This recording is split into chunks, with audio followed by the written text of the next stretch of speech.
86세의 김동건에게 예상치 못한 안타까운 소식이 찾아왔다. 급변하는 방송가에서 오랜 시간 한자리를 지키는 것은 결코 쉬운 일이 아닙니다. 국민 MC 송혜가 일요일의 남자, 라면, 월요일의 남자로 불리는 인물이 있습니다. 바로 방송인 김동건입니다. 그런데 오랜 시간 가요 무대를 책임져온 김동건이 월북했다는 이야기가 누리꾼들 사이에서 들려오고 있는데요. 과연 그에게 무슨 일이 있었던 것일까요? 김동건 아나운서의 가족사는 특별한 사연을 품고 있습니다. 그의 친어머니는 그가 3살 때 돌아가셨고 아버지는 한국 전쟁 때 납북되셨다고 합니다. 그는 이모를 어머니로, 이모부를 아버지로 알고 자랐습니다. 실제로는 이모였던 어머니가 돌아가시기 직전 사진 속 장면을 보여주며 생모 이야기를 해주셨다고 합니다.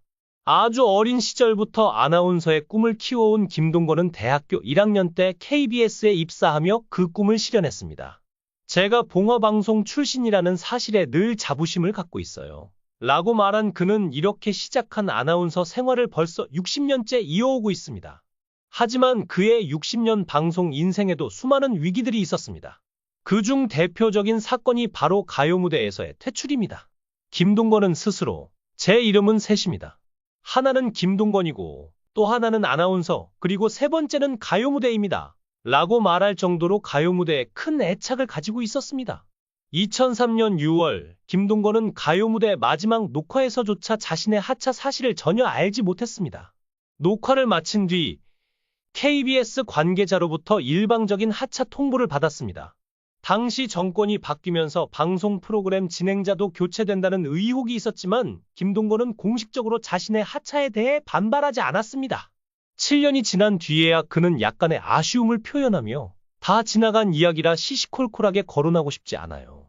그리고 아직 현직에 있는 후배들도 있고요. 라고 말했습니다. 그는 사장이 바뀌면 간판 프로그램의 진행자 교체는 있을 수 있다고 봐요. 하지만 어떤 경우라도 시청자에 대한 예의는 지켜야 한다고 생각합니다. 라고 덧붙였습니다.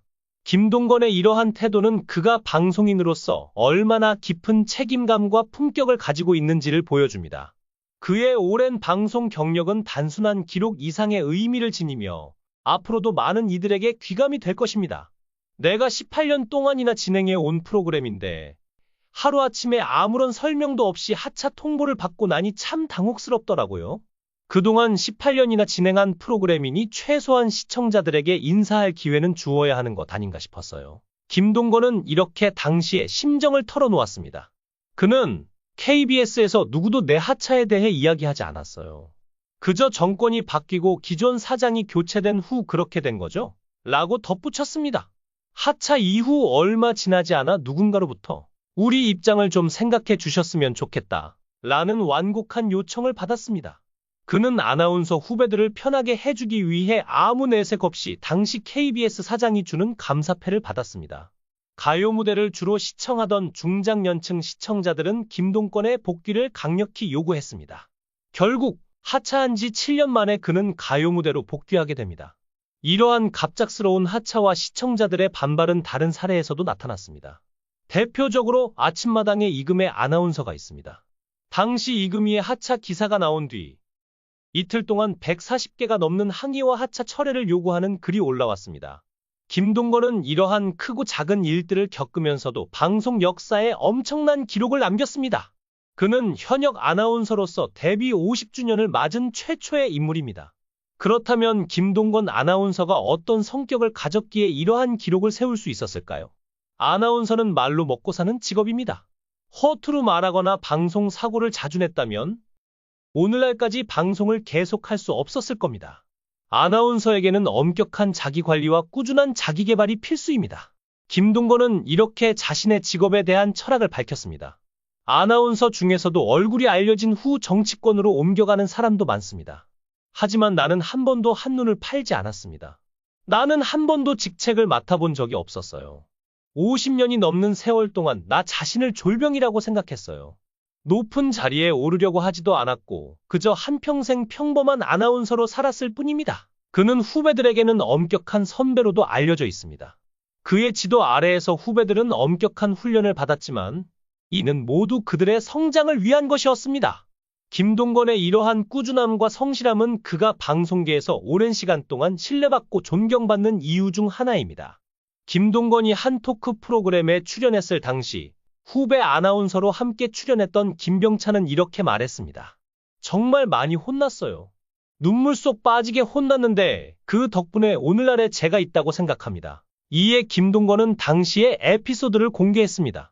김병찬이 땅에 끌리는 금단추가 달린 나폴레옹 코트에 동전 같은 목걸이 안경을 쓰고 호루라기를 물고 사회를 보는데 밥을 먹다가 밥상을 뒤집을 뻔했죠. 바로 불러내 얼마나 욕을 했는지 몰라요. 그런데 나중에 아나운서 실장에게 전화가 왔어요. 김병찬이 마음대로 입은 게 아니라 PD와 코디가 프로그램 콘셉트에 맞게 입힌 거라더군요. 괜히 혼낸 거죠? 라며 당시를 회상했습니다. 이어 김동건은 왜 변명도 안 했냐? 고 묻자 김병찬은 변명하면 더 욕먹지 않겠나 싶었어요. 라고 답했다고 합니다. 이를 들은 김동건은 속이 깊어요. 라며 후배를 칭찬하며 그의 따뜻한 후배 사랑을 엿볼 수 있었습니다. 김동건의 지인이 밝힌 또 다른 일화에서는 그의 대쪽 같은 성격을 엿볼 수 있습니다. 과거 총선 때 후배 아나운서들이 당시 아나운서 클럽 회장이었던 김동건에게 찾아와 이번에 국회의원에 당선된 아나운서들에게 축하패를 만들어주자고 제안했습니다. 그러자 김동건은 단호히 거절하며 이렇게 말했습니다. 국회의원을 하다가 아나운서가 되면 축하할 일이지만 아나운서를 하다가 국회의원이 된 게 왜 축하할 일이냐? 이처럼 김동건은 정치를 멀리하며 아나운서를 자신의 천직으로 여겼습니다. 이러한 김동건이 자신의 속마음을 털어놓았던 상대는 가황 나훈아였습니다. 2020년 추석 특집으로 방송된 대한민국 어게인 나훈아의 깜짝 MC로 출연했던 김동건은 당시 나훈아의 신곡 중 명자라는 곡이 가장 마음에 와닿았다고 이야기했습니다. 그는 나훈아 씨의 신곡 설명을 들으면서 가장 힘들었던 일이 울음을 참는 일이었어요. 내가 이제 80세가 넘었지만 3살 때 친어머니가 황해도 사리원에 계실 때 돌아가셨어요. 지금까지 우리 어머니, 아버지 묘를 가보지 못하고 있어요. 내 마음 같은 사람이 한두 명이겠어요. 이산가족 모두가 이런 마음일 겁니다. 라고 말하며 가슴 깊은 아픔을 드러냈습니다. 이북이 고향이었던 김동건은 분단 이후 방송사상 최초로 임진강을 건너 북한에서 방송했던 적이 있습니다. 당시 남북 간 갈등이 어느 수준이었는지를 보여주는 일화가 있죠. 분단되고 40년 만에 처음으로 북한에 갔었어요. 너무나 무섭고 두려워서 친한 친구에게 유언을 남기고 떠났었죠. 그런데 막상 북한에 가니 생각과는 달리 안전하다는 느낌을 받았습니다. 이북에 가게 된다는 이야기를 듣고 3개월 동안 아무에게도 말하지 못했어요. 심지어 어머니가 나중에라도 아시고 놀라실까봐 어머니 방에 있던 TV까지 치웠습니다. 김동건은 이렇게 당시의 경험을 회상하며 아나운서라는 직업에 대해 자신의 철학을 전했습니다. 아나운서는 과연 본인에게 이해심이 많고 인정도 많으며 의리와 신의가 있는지를 생각해야 합니다. 시청하는 사람들 앞에서 떳떳하게 방송할 수 있는지를 돌아봐야 합니다. 사실 인간성이 나쁜 사람은 방송을 하게 되면 그런 성격이 드러납니다. 게스트로 나온 사람들을 깔보거나 무안을 주고 말을 딱딱 끊어버리며 독선적으로 방송을 진행하기 쉽죠. 그렇게 인간성이 나쁜 사람은 진정한 방송인이 될 수 없습니다. 김동건의 이러한 말은 오랜 시간 시청자들과 함께 방송인의 길을 걸어온 그의 삶과 철학을 잘 보여줍니다. 그는 언제나 성실함과 품격을 유지하며 방송에 임해왔습니다. 늘 그래왔듯이 앞으로도 한결같은 모습으로 오래도록 방송에서 활약하며 많은 이들에게 감동과 영감을 주길 바랍니다.